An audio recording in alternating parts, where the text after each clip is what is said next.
வெண்டைக்காய் காரக்குழம்பு எப்படி செய்கிறதுன்னு பார்க்கலாம். கடாயில் 2 டேபிள் ஸ்பூன் எண்ணெய் சேர்த்துக்கலாம். எண்ணெய் சூடான உடனே 10-15 வெந்தயம் சேர்த்துக்கலாம். வெந்தயம் கொஞ்சம் வறுபடணும். வறுபட்ட பிறகு 1/4 டீஸ்பூன் கடுகு சேர்த்துக்கலாம். கடுகு பொரியணும். கடுகு பொரிஞ்ச பிறகு 1/4 டீஸ்பூன் சீரகம் சேர்த்துக்கலாம். 2 காய்ந்த மிளகாய் சேர்த்துக்கலாம்.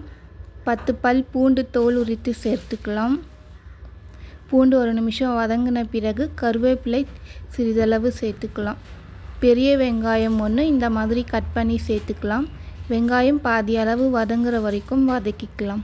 ஒரு பச்சை மிளகாய் 2ஆக கீறி சேர்த்துக்கலாம். மீடியம் சைஸ் தக்காளி 1 கட் பண்ணி சேர்த்துக்கலாம்.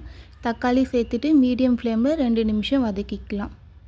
வெண்டைக்காய் 200 கிராம் இந்த மாதிரி கட் பண்ணி சேர்த்துக்கலாம். 1/4 டீஸ்பூன் மஞ்சள் தூள் சேர்த்து ஹை ஃப்ளேமில் வதக்கிக்கலாம். வெண்டைக்காய் சேர்த்து ஹை ஃப்ளேமில் 2 நிமிஷம் வதக்கணுன்னா கொழக்கொழப்பு தன்மை இருக்காது.